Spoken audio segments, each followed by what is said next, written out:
চাই, কারণ এখন তোমরা সব মেডিকেল লাইনে আছো। তোমরা নিশ্চয়ই একটা আইডিয়া আছে যে একটা ডাক্তার দেখাতে গেলে বা অসুস্থ হলে একটা হাসপাতালে ভর্তি হলে কীরকম খরচা, তার সাথে সাথে শরীরের কষ্ট, যারা দেখাশোনা করবে, বাড়ির লোক ছোটাছুটি করবে, তাদের কষ্ট, তাই না? আর সব অসুখেই যে আমাদের হাসপাতালে ভর্তি হয় তা নয়, ছোটোখাটো অসুখ যেগুলো হয় তাতেও এইটা খাওয়া বন্ধ হয়ে যায়, সেইটা করা বন্ধ হয়ে যায়, তাহলে জীবনে অনেক রকম আমাদের কষ্ট হবে। তো ওই কষ্টটা থেকে বাঁচার জন্য জেনে শুনে একটু কষ্ট করতে হবে, সেটা হলো গিয়ে যোগের কিছু আসন করা দরকার আমাদের। এই যে বললো অনেকের গায়ে হাত পায়ে ব্যথা করছে, তাহলে না করলেও বসে থাকতে থাকতে আস্তে আস্তে গায়ে হাত পায়ে ব্যথা করবে। তো প্রথম এই যেটা করে অভ্যেস নেই একটু যোগাসন, তার জন্য যখন প্রথম করছে সূর্য নমস্কার বা এগুলো, এটাই কিন্তু শরীরের ভালো, আস্তে আস্তে আমাদের শরীরটা সুস্থ হবে। তো একটা আছে শরীর যেটা আমরা সব দেখতে পাচ্ছি, স্থূল শরীর। স্থূल शरीर माने जेटा देखा जाए, इसको कहते हैं स्थूल शरीर। जो आपको दिख रहा है, आप आईने के सामने खड़ा होने से दिखता है। तो ये क्या चीज़ से बना है? रक्त मांस से बना है, हड्डी है, ये सब है, मज्जा रक्त मांस हड्डी मेद सब दिए स्थूल शरीरটা তৈরি আমাদের। এটা আমরা প্রত্যেকে জানি, এটা সম্বন্ধে সবাই সচেতন। কিন্তু এই স্থূল শরীরটাই সব কিছু নয়। এই স্থূল শরীরটার ভেতরে একটা কিছু আছে যেটা এই স্থূল শরীরটাকে চালাচ্ছে, তাই তো? আমাদের এই শরীরটা যে চলছে, শরীরটা রোজ একই রকম থাকে, কিন্তু কোনো কোনো দিন আমরা অনুভব করি যে আমাদের অনেক বেশি এনার্জি আছে, শরীরে অনেক প্রাণ শক্তি আছে, অনেক কাজ করতে পারবো, মনটা খুব ভালো থাকে। আবার অনেক দিন আমরা দেখি যে সেরকম আমাদের এনার্জি নেই, সকাল থেকে উঠে কিছু করতে ইচ্ছে করছে না। প্রত্যেকের এটা অনুভব আছে কি না? আছে তো? তো এটা কি করে হয়? তার মানে আমাদের এই স্থূল শরীরটাকে কাজ করায় যে, সেটাকে বলে প্রাণ শরীর। তা আমাদের শরীরের ভেতরে প্রাণবায়ু চলছে সবসময় নিঃশ্বাস প্রশ্বাসের মধ্যে দিয়ে, সেটা আমরা জানি প্রত্যেকে, তাই তো? তো এটা হলো কি প্রাণ শরীর। 5 রকমের প্রাণবায়ু সাধারণত আমাদের শরীরের ভেতরে প্রবেশ করছে সবসময়। এই প্রাণ শরীরও প্রত্যেকের আছে আমাদের। এর সাথে সাথে আছে কি? মন আছে প্রত্যেকে। তো আমরা যখন বলি যে আমি কথাটা, এই আমি কথাটা কিন্তু এই সব কিছু নিয়ে, শুধু আমার এই যেই শরীরটাকে আমরা দেখতে পাচ্ছি তা নয়। মনটাকে তো দেখা যায় না, তাই না? মনটাকে দেখা যায় না, কিন্তু আছে তো সবার, সবাই সেটা আমরা বুঝতে পারি। কখনো আমাদের মন ভালো লাগে, কখনো খারাপ লাগে, এরকম পরিবর্তন নিরন্তর মনের ভেতরে হয়ে চলছে। তো এই স্থূল শরীর, প্রাণ শরীর, মন, এই তিনটে আমাদের শরীরের হচ্ছে গিয়ে আমাদের তিনটে আমরা ধরলাম কোষ, মানে আমাদের লেয়ার শরীরের। তা আমি বলতে, এই শব্দটা বলতে এই তিনটেকে বোঝায়। তো আমরা স্থূল শরীরকে যখন আমরা বলছি, তো স্থূল শরীরকে ভালো রাখার জন্য আমাদের কি করতে হবে? তার জন্য একটু রোজ যোগাসন নিজেদের জীবনে নিয়ে আসতে হবে, যাতে নানান রকম আজকাল যেগুলো লাইফস্টাইল ডিজিজ, আর্থারাইটিস বলো, স্পন্ডিলাইটিস বলো, ফ্রোজেন শোল্ডার বলো, ডায়াবেটিস বলো, হাইপার টেনশন বলো, তোমরা নিজেরাই মেডিকেল ফিল্ডে আছো, জানোই এগুলো। তো এইগুলো অ্যাভয়েড করা যাবে। প্রিভেন্টিভ হেলথ কেয়ার আজকের যুগে একটা খুব বড় বিষয়, কারণ আমরা যে কোনো হাসপাতালে আমাদের দেশে গেলে দেখব যে একটা ডাক্তার 100টা পেশেন্ট, সেই ডাক্তারের উপরেও প্রচণ্ড চাপ, আর সেইভাবে খুব ভালো ট্রিটমেন্ট করা সম্ভব নয়। কারণ একজন যখন ওভারবার্ডেন্ড হয়ে যাবে, তখন সে কী করে কাজ করবে ঠিকমতো? তার জন্য আমাদের আগে থেকে সুস্থ রাখার চেষ্টা করতে হবে। তো এরকম কোনো ওষুধ পাওয়া যায় না যেটা খেলে আমরা সুস্থ থাকবো। অসুখ হলে লোকে ওষুধ খায়। যোগ বা গুড লাইফস্টাইল প্র্যাকটিস একটা এমন জিনিস যার দ্বারা আমরা আগে থেকে নিজেকে সুস্থ রাখতে পারি। এটাকে বলে প্রিভেন্টিভ হেলথ কেয়ার, মানে আগে থেকে, অসুখটা হওয়ার আগে থেকে ওটাকে আটকানো, যাতে আমার অসুখটা না হয়। তো এই যোগাসনগুলো করলে আমাদের কি হবে? ডায়াবেটিস বলো, হাইপার টেনশন বলো, আর্থারাইটিস বলো, এইগুলো থেকে আমরা আগে থেকে মুক্তি পাবো। এগুলো হবে না, বা যদি কখনো হয়ও খুব কন্ট্রোলড অবস্থায় থাকবে, অল্পের ওপর দিয়ে ঠিক হয়ে যাবে। তো এর জন্য আমাদের রোজ একটু যোগাসনের অভ্যেস করা দরকার। তার সাথে স্থূল শরীরটাকে ভালো রাখার জন্য আর কি করতে হবে? আমাদের খাওয়া দাওয়া নিজেদের ঠিক করতে হবে। মানে বেশি বাইরের খাওয়া, বেশি তেল ঝাল মশলা, বেশি রাত করে খাওয়া, এইভাবে চলবে না। আমাদের খাবার খেতে হবে সূর্যের আলোর সাথে সাথে। যখন দিনের বেলায় সূর্য উঠছে তখন আমাদের খেতে হবে, আর সূর্যের আলো যত কমবে আস্তে আস্তে আস্তে আস্তে আস্তে আস্তে আমাদের খাওয়া কমিয়ে দিতে হবে, কারণ তখন আমাদের ডাইজেশন দুর্বল হয়ে যায়। আর আমরা অনেক সময় কী করি, উল্টোটা করি, রাত্রেবেলায় বেশি করে খাই আর সকালবেলা হয়তো ব্রেকফাস্ট করলোই না। মহিলারা তো এটা খুব করে থাকে, বাড়ির কাজের ব্যস্ততায় হয়তো নিজের ব্রেকফাস্ট করলো না, এটা একদম ভুল। সূর্যের আলোর সাথে সাথে আমাদের খেতে হবে। আর কীরকম খাবার খেতে হবে, যেগুলো সহজে হজম হয়ে যায়, যেগুলো খেলে অ্যাসিডিটি এইগুলো না হয়। কারণ আমাদের ডাইজেস্টিভ সিস্টেম যদি ভালো থাকে আমাদের শরীরের, আমরা জানবো যে রোগ বাসা বাঁধার চান্সেস কম। এগুলো সব আমাদের নানান রকম সিস্টেম ইন্টার রিলেটেড। তো এই দিয়ে আমরা স্থূল শরীরটাকে ভালো রাখছি। প্রাণ শরীরটাকে কী করে ভালো রাখবে, যে নিঃশ্বাস প্রশ্বাস চলছে আমাদের শরীরের ভেতরে, প্রাণায়ামের অভ্যেস শেখানো হয়েছে। তো প্রাণায়ামের অভ্যেস রোজ করতে হবে। তাহলে রোজ আমরা 15-20 মিনিট যোগাসনের অভ্যেস, 15 মিনিট প্রাণায়ামের অভ্যেস, আধা ঘন্টা হয়ে গেল আমাদের। আর আজকে যেটা আমরা শিখবো সেটা হচ্ছে আমাদের মন নিয়ে। তো সেটা হলো ধ্যান। ধ্যানের মাধ্যমে আমরা নিজের মনকে ভালো রাখতে পারবো। তো আজকাল আমরা দেখব যে চারিদিকে মনের সমস্যা অনেক বেশি, অবসাদ, ডিপ্রেশন, অ্যাংজাইটি, অতিরিক্ত চিন্তা হওয়া, তো টেনশন হওয়া, এগুলো সব নানান রকম আমরা দেখি কি না আমাদের আশেপাশে আত্মীয় স্বজনদের মধ্যে, বন্ধু বান্ধব, বাড়ির মধ্যে যে মনের কষ্টে ভুগছে, তার থেকে শারীরিক রোগ উৎপন্ন হয়। এইগুলোকে বলে সাইকোসোম্যাটিক ডিজিজ, যে মনে আগে এর উৎস শুরু হলো, তার থেকে আস্তে আস্তে শরীরে রোগটা আসে। আমরা দেখবো যখনই আমরা মনের দিক থেকে খুব দুঃখী থাকছি অনেক দিন ধরে, তখন আমাদের কিন্তু নানান রকম রোগ ভোগ শরীরে চলে আসে। তার জন্য এই মনটাও আমার শরীরের একটা অংশ। আমি এতদিন জানতাম যে আমি শুধু বোধহয় যতটুকু দেখতে পারি ওটাই আমার শরীর, কিন্তু তা নয়। আজকে আমি জানতে পারলাম যে এর ভেতরে একটা প্রাণ শরীর আছে, যেটা স্থূল শরীরকে চালাচ্ছে, এবং মন আছে। তো এই তিনটেকেই তাহলে আমার ভালো রাখতে হবে। এছাড়াও আমাদের আরও দুটো কিন্তু এক্সিস্টেন্সের লেয়ার আছে, কোষ বলে যে আরও দুটো আছে, সেটা নিয়ে আমরা পরে আলোচনা করব। প্রথম এই তিনটেকে নিয়েই আমরা ভালো করে দেখি। যোগাসন আমাদের শেখা হয়েছে, প্রাণায়ামের অভ্যেস আমাদের হয়েছে কিছু। প্রাণায়াম নিয়ে কারো কোনো প্রশ্ন আছে? মোটামুটি যা শিখেছে বুঝেছো? নারী শোধন প্রাণায়াম শিখিয়েছে।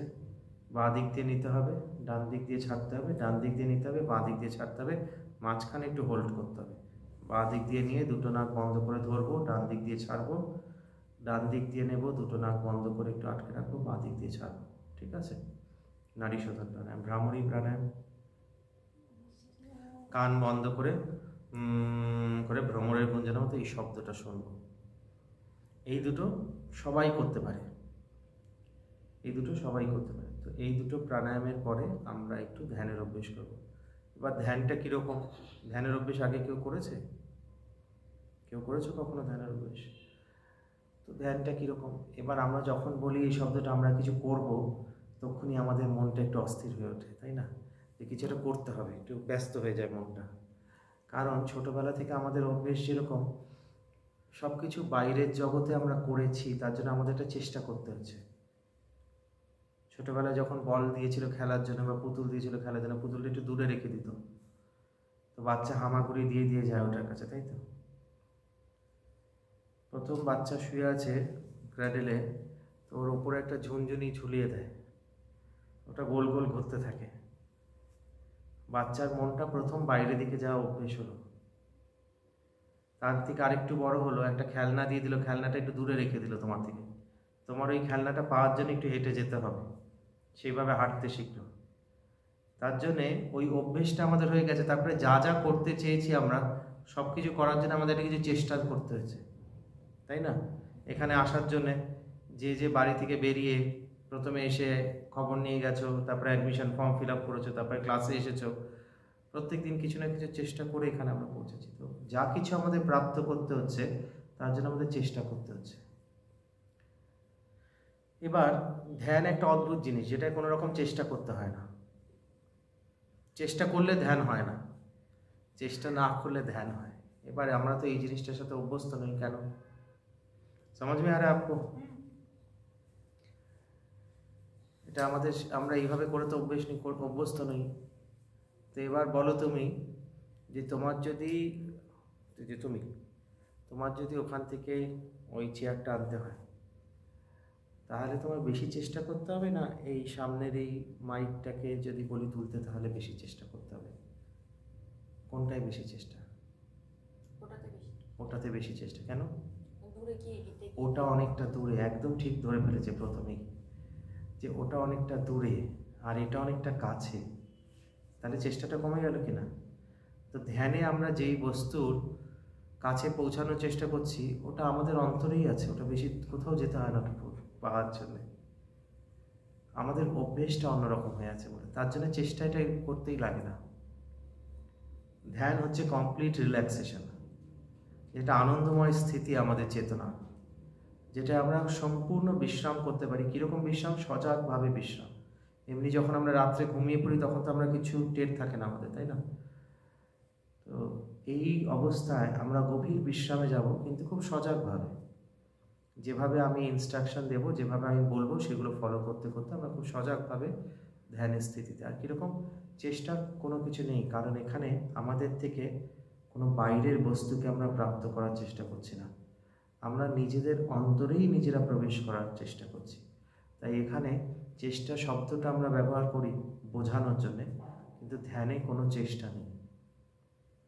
তো সম্পূর্ণভাবে সমর্পণ বোধ নিয়ে, বিশ্রামের ভাব নিয়ে ধ্যানের অভ্যেস করতে হবে। শুধু ধ্যানে যখন আমরা বসবো তা আমাদের মেরুদণ্ডটা সোজা রাখতে হবে, পিঠটা সোজা, আর বাকি সমস্ত শরীর রিল্যাক্স ঢিলে। এবার আমরা এখনও সময় আছে, তো আমরা এখনও ধরে নাও যদি 20 মিনিট ধ্যান করি, তো 20 মিনিট সোজা বসতে পারতে হবে, মাঝখানে নড়লে চলে হবে না। তো যাদের পিঠে ব্যথা আছে বা কোনো অসুবিধা আছে তারা দেওয়ালে সাপোর্ট নিয়ে বসতে পারে, সেটা এখনই ঠিক হয় না, কোনো অসুবিধা নেই, পিঠে দেওয়ালে সাপোর্ট দিয়ে বসতে হবে, কোনো অসুবিধা নেই। তো এদিকে এখানটাতে বসে গেছে, এখানটাতে পিঠটা দিয়ে। আর মাঝে মাঝে অতক্ষণ বসে আমাদের অভ্যেস নেই, আর ধ্যান করবো কীরকম? চোখটা বন্ধ করে, কারণ বাইরের কোনো কিছু আমরা দেখছি না, নিজেকে দেখছি, তাই না? নিজেকে সব থেকে বেশি আমরা পৃথিবীতে কাকে ভালোবাসি? নিজেকে। তো নিজেকে দেখছি, নিজেকে রাস্তায় একটা আয়না পড়ে থাকলে গাড়ির কাছে সবসময় আমরা দেখি, নিজেকে দেখি, তাই তো? তো এটা হচ্ছে বাইরের শরীরে না, আমাদের অন্তর মনের দর্শন, আমাদের নিজের সাথে নিজের পরিচয়। তো চোখ বন্ধ করে করতে হবে, এটা চোখ খুলে করা যায় না, কারণ চোখ খুলে তো বাইরের জগৎটা আমরা দেখবো। তো এবার এটা করার সময় অনেকের অভ্যেস চোখ খুলে বাইরের জগতেই আমাদের মন সবসময় আটকে আছে। তো মাঝে মাঝে মনে হবে চোখটা খুলে একটু দেখি বাইরে বন্ধুরা কি করছে, স্যার কি করছে, তাই না? তো আচ্ছা, হ্যাঁ সেটাও বলছি, আসছি। হ্যাঁ পাটা বলছি, ঠিক আছে। প্রথম তো মনে অস্থির লাগবে, কারণ আমাদের এরকম অভ্যেস নেই চুপচাপ বসার। আমরা সবসময় বলি যে সমস্ত কাজ থেকে মুক্ত হয়ে একটু বিশ্রাম করব, কিন্তু যখন বিশ্রাম করতে বলবো তখন দেখবে মন কিরকম চঞ্চল হচ্ছে। তখন বুঝতে হবে যে আমার মনটাই আমার কথা শোনে না, আর আমি চাই যে বাড়ির সবাই আমার কথা শুনে চলবে, তাই না? আর আমার নিজের মনটাই আমার কথা শুনছে না, আমি মনটাকে বলছি একটু শান্ত হয়ে বসতে, মনটা শান্তই হতে পারছে না, তখন মনটা অস্থির হয়ে চঞ্চল হয়ে যাচ্ছে। তো আমরা ধ্যান করে নিজের সম্বন্ধে অনেক কিছু জানতে পারবো। সারা দিন তো আমরা বাইরের জগৎ সম্বন্ধে জানছি, ওটা কি হচ্ছে, সেটা কি হচ্ছে, সব কিছু বাইরে, ঘুম থেকে ওঠার পর থেকে এ কি করলো, সে কি করলো, নিজে কি করছি আমরা সেটার সম্বন্ধে আমাদের বোধ নেই। ধ্যান করলে আমরা নিজের সম্বন্ধে জানতে পারবো, এটা হলো প্রথম জিনিস। আর নিজের ভেতরটা কত সুন্দর আমাদের, সেটা আমরা দেখতে পারবো। চোখ বন্ধ করলে নিজের অন্তরটাকে দেখতে পারবো। যাদের চোখ খুলতে ইচ্ছে করবে না, তার মানে তাদের ভেতরটা খুব সুন্দর তারা তৈরি করে রেখেছে। আর যাদের মনে হবে চোখ খুলে দেখি ও কি করলো, সে কি করলো, তখন মনে হয় ভেতরটাই আর দেখতে ইচ্ছে করছে না নিজেকে। তাহলে আমরা যদি নিজের সাথে 15 মিনিট না থাকতে পারি, তাহলে আমাদের সাথে অন্যেরা সারাদিন থাকে, তাহলে তাদেরকে একটা ভারতরত্ন দেওয়া উচিত, তাই না? তাদেরকে हाँ आदत नहीं है, मन बहुत चंचल होता है, मन तो चंचल है। हाँ तो हाँ देखिए, मन सभी का चंचल है, मनुष्य पशु सभी का चंचल है, लेकिन मनुष्य जीवन का यही महात्मा है, जो आपके पास नहीं है आप उसको प्राप्त करने का कोशिश करते हो, है ना? अगर आपको पहले से ये पता होता मेडिकल फील्ड का जो आप पढ़ रहे हो, तो ये आप थोड़ी ना पढ़ने आते हैं, नहीं पता है इसलिए तो पढ़ने आए हैं। तो मन चंचल है, हमारे नियंत्रण में नहीं है। ये भारतवर्ष का एक खोज रहा है बहुत युगों से कि हम अपने मन को कैसे नियंत्रण करें। আমাদের দেশের সাধু সন্তরা সবাই এই সাধনাই করেছে যে মানুষ নিজেকে, যে তোমরা এখানে পড়ছো রামকৃষ্ণ মিশনে, স্বামী বিবেকানন্দ রামকৃষ্ণদেবের জীবনের সাধনাই হচ্ছে আমরা নিজের ভেতরের মনুষ্যত্বকে কি করে বিকাশ করতে পারি, তাই না? স্বামী বিবেকানন্দ সেই কথাই বলে গেছেন যে আমরা নিজেদের ভেতরে দেবত্বকে কি করে জাগ্রত করব। তো এই মনকে, চঞ্চল মনকে শান্ত করাই হচ্ছে কি আমাদের উদ্দেশ্য। তার জন্যই ধ্যানের অভ্যেস। চঞ্চল মনকে চঞ্চল রেখে দিলে হবে না, তাই না? মন তো চঞ্চল স্বাভাবিকভাবে, এবার এটাকে নিয়ন্ত্রণ করতে হবে। যখন আমরা ছোট শিশু ছিলাম তখন আমরা ছোটাছুটি করতাম সব কিছু, এখন তো করি না ওরকম। কী করে হলো, আস্তে আস্তে আস্তে আস্তে অভ্যেস হতে হতে হতে হতে আমরা বুঝলাম যে এক জায়গায় বসতে হবে, শান্ততা। তো এই চঞ্চল মনও আমাদের একটা শিশুর মতো অবস্থা। সেখান থেকে আস্তে আস্তে যত আমাদের ভেতরে জ্ঞান জাগ্রত হবে, মনটা ধীরে ধীরে ধীরে ধীরে শান্ত হবে। এটা একটা জিনিস যে মন চঞ্চল হয়ে উঠবে প্রথমে ধ্যান করতে গেলে, তখন ভয় পেলে হবে না, অস্থির লাগবে, কারণ অভ্যেস নেই। দ্বিতীয় হচ্ছে কি, হাত পায়ে জিজি ধরবে, মনে হবে পায়ে জিজি ধরছে, কী করবো, পাটা আজকে খুলেই পড়ে গেল, কেন এলাম এই ক্লাসে? হ্যাঁ, আগে থেকেই তো লিখে দিয়েছিল, অন্যরা যেরকম পালিয়ে গেছে আমিও পালিয়ে যেতে পারতাম, তাই না? তো যাদের পায়ে যখন জিজি ধরবে, ব্যাক সাপোর্ট নিয়ে বসো, পাটাকে সোজা করে নেবে, আবার পাটাকে ভাঁজ করে নেবে, ঠিক আছে? কিন্তু চোখ খুলবো না মাঝখানে, আর বেশি পা নড়াচড়া করবো না। পায়ে খুব জিজি ধরছে, পাটাকে আস্তে আস্তে সোজা করে দিলাম, কিছুক্ষণ সোজা হয়ে বসলাম, পা ঠিক হয়ে গেল, তখন আবার পাটাকে ভাঁজ করে সোজা হয়ে বসে পড়ব, ঠিক আছে? বোঝা গেছে? আর কোনো কিছু প্রশ্ন নেই কারো? করতে কোনো অসুবিধা হবে না। মানে সাধারণভাবে আমি যা বলবো খুব সহজ ভাষায় সেটাকে শুনবো, শুনে যতটা পারবো আমরা ফলো করবো। তাহলে কি আমরা ওই দেওয়ালে দিকে পিঠ দিয়ে বসবো সবাই? বুঝতে পারো, অসুবিধা নেই। যারা যারা মনে করছে যে আমি 20 মিনিট সোজা বসতে পারবো, হ্যাঁ আমি পারবো। প্রথমের দিকে অভ্যেস নেই, তাই সেভাবে, ঠিক আছে?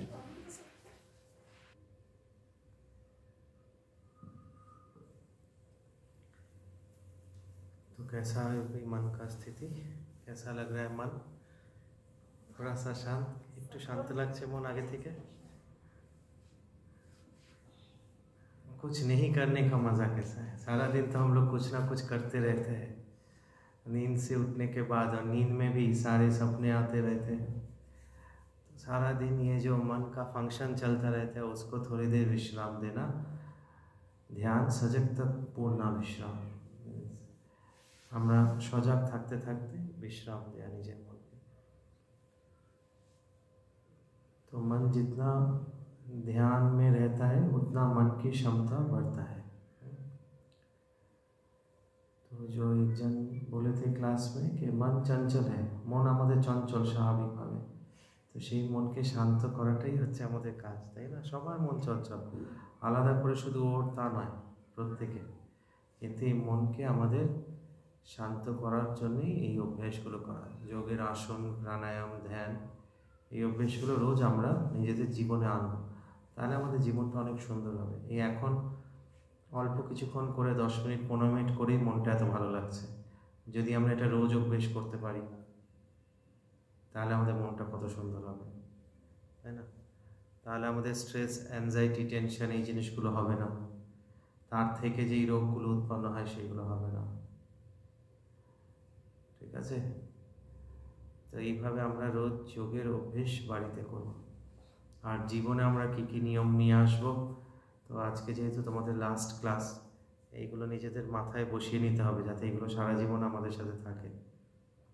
না, লাস্ট ক্লাস মানে আমাদের যদি মানডে পরীক্ষা হয় তাহলে আজকে লাস্ট ক্লাস, যদি মানডে পরীক্ষা না হয় তাহলে তো মানডে ক্লাস। আমার সাথে তো লাস্ট ক্লাস আজকে, হ্যাঁ। তার জন্যে এইটা মাথায় বসিয়ে নিতে হবে যে আমাদের কী করে জীবনে চললে আমাদের যাতে দুঃখ কষ্ট আমরা অ্যাভয়েড করে চলতে পারবো, তাই না? তা আমাদের প্রত্যেকের তো সেটা জীবনে আমরা সুখী সবাই থাকতে চাই কি না? কেউ আছে যে জোর করে দুঃখী হতে চায়? তো যদি কেউ এমন কাজ করেও যেটা আমরা বুঝতে পারছি সে দুঃখই পাবে, সে তখন ভাবে সেটাই সে সুখী পাবে। চোর এটা মনে করেই চুরি করে যে সে সুখী হবে চুরি করে, তার জন্যই চোর চুরি করে। কেউ খারাপ কাজ করলেও সে সেটা মনে করে যে সেটা তার বোঝার ভুল, কিন্তু সে মনে করে যে সেটা করলে সে সুখী হবে। তা আমরা প্রত্যেকে জীবনে আনন্দে থাকতে চাই, সুখী হতে চাই। তার জন্যে যোগে কয়েকটা আমাদের প্রসেস বলা আছে, সেটাকে বলা হচ্ছে কি অহিংসা, সত্য, অস্তেয়, ব্রহ্মচর্য, অপরিগ্রহ। মানে অহিংসা কীরকম, আমরা কথা যখন বলবো এমনভাবে আমাদের কথা বলতে হবে যাতে কাউকে আমরা ইচ্ছে করে কোনো কষ্ট না দিই। আমাদের কারো সম্বন্ধে যখন আমরা ভাববো তখন আমাদের ভাবতে হবে যে আমরা কারো কোনো ক্ষতি করার কথা যাতে না ভাবি, আর এমনি তো কারো কোনো ক্ষতি করবোই না, সেটা হলো কি অহিংসা। আর সত্য কীরকম, যে আমরা এই যে মানুষ হয়ে জন্মেছি, সব কিছু আমরা করছি, কিন্তু আমরা জীবনে আসল সত্যটার ধারণা করছি নাকি। তো এই যে একটু কিছুক্ষণ ধ্যান করলাম, নিজের ভেতরে যাওয়ার চেষ্টা করলাম, আমাদের মানুষ হিসেবে সব থেকে বড় কর্তব্য হচ্ছে এটা করা, যে নিজে কে সেটা জানা। বাইরের জগতে সব কিছু যেগুলো দেখছি সব পরিবর্তন হয়ে যাচ্ছে, এমনকি নিজের এই শরীরটাও। আমরা যদি নিজের ছোটোবেলার ছবি দেখি, যখন আমরা নার্সারিতে পড়তাম, আর এখনকার ছবি দেখি, আমূল পরিবর্তন হয়ে গেছে, কেউ চিনতেই পারবে না। আর আমার ভেতরে কেউ একজন আছে যার কোনো পরিবর্তন নেই, যে এই পরিবর্তনের সাক্ষী রূপে আছে। সে আছে বলেই আমি পরিবর্তনটাকে বুঝতে পারছি কি না। আপনি এখানে ধরে নিন আজকে ক্লাস করে গেলেন, আপনি আবার 2 মাস পরে এসে দেখলেন এই ঘরটার রং এখন আছে যেরকম সাদা, সেটা থেকে নীল রং হয়ে গেছে ঘরটার, আর পর্দাগুলো আছে নীল, সেগুলো সাদা হয়ে গেছে। তাহলে আপনি তো কনস্ট্যান্ট ফ্যাক্টর আছে বলেই এই পরিবর্তনটাকে বুঝতে পারলেন। আপনি আগেও এখানে ছিলেন তখন, আর এখনও এখানে এসেছেন, তাই তো? তা আমাদের ভেতরে যে এই পরিবর্তনটা হয়ে যাচ্ছে, আমি যে ছোট্ট একটা শিশু থেকে এত পরিবর্তন হয়ে গেছে, আপনি নিজের ছবি দেখে চিনতে পারেন কি করে? তার মানে ভেতরে একটা কেউ আছে যে এই পরিবর্তনের সাথে তার কোনো পরিবর্তন হয়নি। সেই যে তত্ত্ব, সেটাই হচ্ছে আমি। সেটা যে সেই সাক্ষী হচ্ছে আমি আমার ভেতরে, যাকে ধ্যান করলে আস্তে আস্তে জানা যায়। তো এই সত্যের কিছুটা আমাদের রোজ ধ্যান করা উচিত। তো অহিংসা সত্য, আর সবসময় সত্যি কথা বলা, সেটা তো আমাদের নিশ্চয়ই অভ্যেস করা, এটা তো আমরা প্রত্যেকেই জানি ছোটোবেলা থেকে। হস্তেও মানে কারো কোনো জিনিস না নেয়া, মানে চুরি না করা। না নেয়া মানে হচ্ছে কি কারো কোনো জিনিস প্রয়োজনের অতিরিক্ত আমাদের না নেয়া। এই যে আজকাল আমরা চারিদিকে দেখছি যে এত চোর ধরা পড়ছে, তো চুরি বিদ্যা আমাদের কোথা থেকে আসে? কেউ নিজের জিনিস চুরি করে? কখন আমাদের অন্যের জিনিসই লোকে চুরি করে। এই যত বড় বড় চোর ধরা পড়ছে, সবাই অন্যের জিনিসই চুরি করছে, নিজেরটা কেউ চুরি করেনি, তাই তো? তো এই যত আমাদের পর বুদ্ধি থাকবে, তত আমাদের ভেতরে দোষ যুক্ত হয়ে থাকবে আমরা। তো এই পর বুদ্ধি আমাদের ভেতর থেকে আস্তে আস্তে যেতে হবে, যে ও আলাদা, ও আলাদা, ও আলাদা। তখনই আমার মনে হবে আমি ওর ক্ষতি করলে খুশি হব।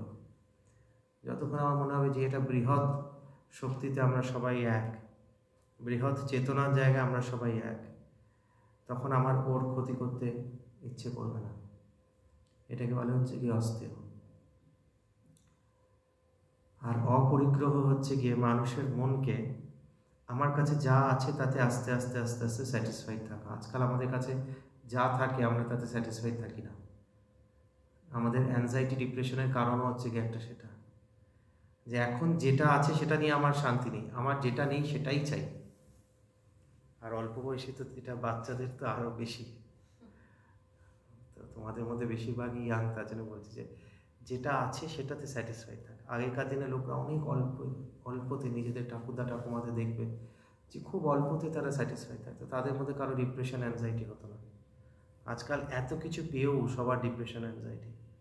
অপরিগ্রহ মানে হচ্ছে কি কোনো কিছু সঞ্চয় না করা, যে অতিরিক্ত জিনিস যেটা আমার প্রয়োজন ততটুকু ব্যবহার করবো, অতিরিক্ত কিছু রেখে লাভ নেই। তাতেই ওই মনটা সেটাকে রক্ষা করার জন্য এগুলো করা চঞ্চল। আর রোজ একটু বসে আমি কে সেটা চিন্তা করা, এটাকে বলে ব্রহ্মচর্য। যে আমার একটা বৃহৎ স্বরূপ আছে, এই শরীরটা দিয়ে তো আমি নানান রকম কাজ করছি, কিন্তু এর পেছনে কে বসে সব কিছু করাচ্ছে, সেটার জন্য কিছুক্ষণ রোজ একটু ধ্যানের অভ্যেস করা। এইভাবে আমরা যদি জীবনটা চলতে পারি, আমাদের জীবনটা অনেক সুন্দর হবে। সুস্থ থাকবো, যোগের আসন প্রাণায়াম আর আমাদের যেরকমভাবে আহারের নিয়ম বললাম সেইভাবে যদি আমরা করি, তাহলে আমরা অনেকটা সুস্থ থাকবো। প্রিভেন্টিভ হেলথ কেয়ারের কথা বললাম, যে রোগ আসা থেকে আমরা বাঁচাতে পারবো। আর ধ্যানের অভ্যেসের দ্বারা মন ভালো থাকবে। আর পরে যেগুলো বললাম অহিংসা সত্য অস্তেয় ব্রহ্মচার্য, যেগুলো যতটা মনে থাকবে আমরা যদি নিজের জীবনে অ্যাপ্লাই করতে পারি, তাহলে দেখব আমাদের মন সবসময় ভালো থাকছে, আমরা জীবনে অনেক সুখী থাকছি। ঠিক আছে? কারো কোনো প্রশ্ন?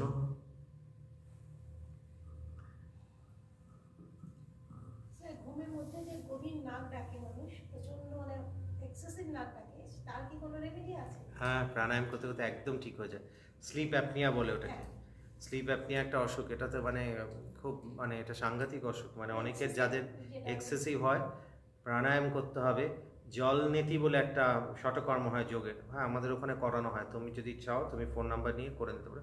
ওটা শিখে থাকে। তার বয়স কত জান হচ্ছে? এই 42। তাহলে তো করতে পারবে, হ্যাঁ বেশি বয়স না। জলনেতিতে একদম ঠিক হয়ে যায়। প্রাণায়াম করতে হবে, যোগের আসন তো করতেই হবে তার।